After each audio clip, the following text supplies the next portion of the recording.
Ada tiga sosok nama di Republik Indonesia tercinta ini, yaitu Insinyur Soekarno, Lukas NMB, dan yang ketiga adalah Anies Baswedan. Ketiga tokoh ini terabadikan di dalam 3 stadion internasional yang bertaraf dunia. Yang pertama adalah stadion yang kita kenal dengan nama Gelora Bung Karno. Gelora Bung Karno adalah nama yang diberikan oleh Gus Dur karena memang perintis daripada stadion itu adalah Insinyur Soekarno di tahun 1964 sebagai wajah Indonesia yang nampak di dalam dunia keolahragaan internasional antar bangsa.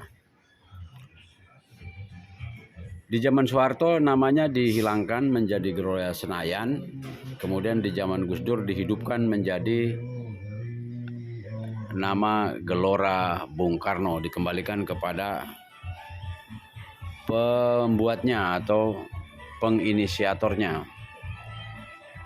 Kemudian tidak kalah dari itu adalah stadion yang dibangun cukup megah juga, yang dibiayai oleh APBD Provinsi Papua dengan triliunan rupiah yang dipakai untuk pembukaan dan penutupan PON 20 tahun 2001.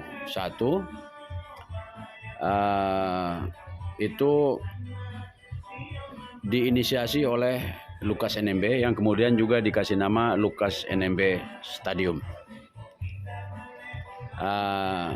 Yang ketiga adalah Jakarta International Stadium atau JIS yang diinisiasi oleh Anies Baswedan. Jadi 3 nama yang melekat dengan stadion bertaraf internasional itu ada di Jakarta 2 dan di Papua di Kampung Harapan 1. Yang menarik ini yang masih hidup orangnya itu 2, yaitu Bapak Lukas NMB dan Bapak Anies Baswedan yang telah membangun 2 stadion yang luar biasa dan membanggakan warga. Namun kedua-duanya itu sedang dipermasalahkan oleh KPK yang masalahnya itu cenderung dicari-cari dan warnanya itu cenderung kepada warna politisi. Jadi untuk kepentingan kepolitik. Bagaimanapun menyangkalnya, tapi karena ini sudah musim politik dan juga ini sudah rakyat sudah tahu bahwa permainan rezim di pusat itu menggunakan elemen-elemen alat negara untuk menjadi alat politiknya. Ini adalah suatu kecurangan, keculasan dan kejudesan yang ditampilkan di panggung tertinggi, yaitu yang disaksikan oleh rakyat. Ini adalah suatu fenomena di mana sebetulnya Pak Lukas dengan Pak Anies ini sudah jelas-jelas akan memberikan jejak yang akan diingat oleh seluruh generasi, bahwa pernah ada orang membangun stadion Senayan atau Gelora Bung Karno, yaitu namanya Insinyur Soekarno.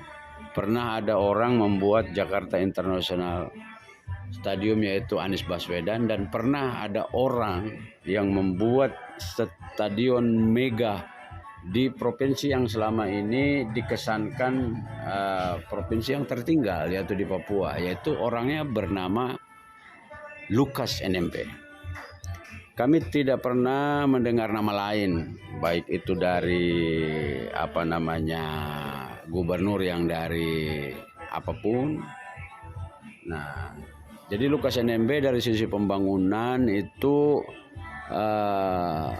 hendak mengejar apa yang sudah dicapai oleh nama besar Yaakob Zainal yang waktu itu membangun kantor gubernur, membangun Gor Cendrawasih, membangun perumahan Bupar, perumahan Melati dan Cigombong.